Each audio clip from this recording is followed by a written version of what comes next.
ताजा निष्पक्ष खबरों के लिए कहीं नहीं है आपको जाना।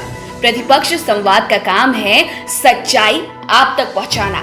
छिछोर व्यक्ति, हल्के स्वभाव के नेता जल्द नापसंद हो जाते, हल्की वस्तुओं का रूप जल्द बिगड़ जाता। गंभीर व्यक्ति, वजनी चीजें हमेशा यादों में रहती हैं। 3 लीटर आयतन का ये बर्तन 4.5 किलो का है। 3 पीढ़ियों ने इसका जी भर उपयोग किया, अब चौथी पीढ़ी के घर की शोभा है। इसका निर्माण करीब 173 साल पहले हुआ है। सुना है ये दादाजी के ससुराल से आया, तब से लकड़ी के चूल्हों पर चढ़ता रहा। मिट्टी और राख से इसकी घिसाई होती रही। न इसकी कलई छूटी, न रंग फीका पड़ा, न कोई दाग और न ही कोई खरोच। ये धातु कांसा है। बताते हैं कि कांसे की खोज ने मानव का पराक्रम बढ़ा दिया। इसने नवपाषाण युग का अंत कर दिया।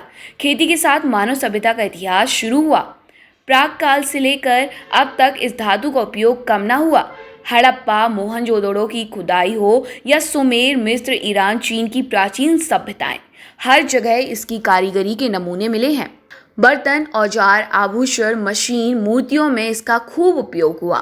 तांबे में जस्ता, निकेल, आर्सेनिक, टिन मिलाकर तैयार की जाने वाली ये धातु आसानी से नए आकार में ढल जाती है।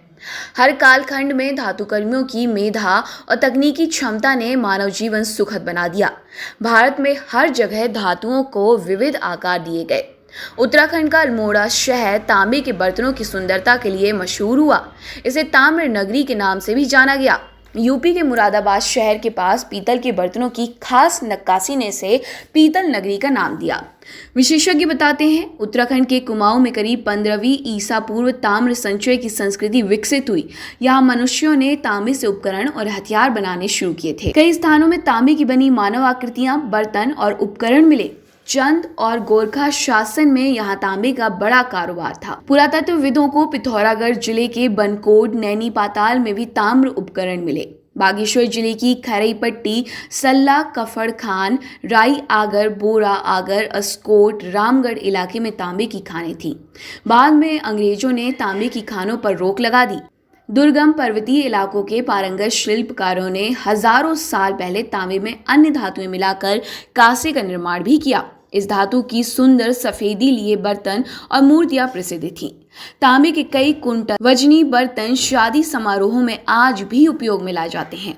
इन बर्तनों को ढोने में 3-4 लोगों की जरूरत होती है। बर्तनों पर लगे मोटे कुंडों पर बांस का डंडा फंसाकर 2-4 लोग कंधे पर उठाकर इन्हें एक घर से दूसरे घर ले जाते हैं। कांसे का लोटानुमा छोटा बर्तन घरों में बहुत उपयोगी था। इसे भड्डू भी कहते हैं। इसकी मोटी चादर भोजन को देर तक गर्म रखती। धीमी आंच में पकी साबुत दालें, मटन, चावल का स्वाद अनोखा होता। रोज चूल्हे पर चढ़ने वाला ये बर्तन राख से आसानी से साफ हो जाता। बहुत कम घर्षण वाली ये धातु ना पिचकती, ना आसानी से टूटती, ना ही इस पर कोई दाग बैठता। पिछली सदियां अद्भुत भारी कामों के लिए जानी गई। इस सदी में भारी बर्तन चलन से गए, बड़े उद्यम उजड़ते गए, राजनेताओं की कलई उतरी, मगर इस कांसे की चमक पर आँच न आई। प्रतिपक्ष संवाद के लिए मीनाक्षी रजत।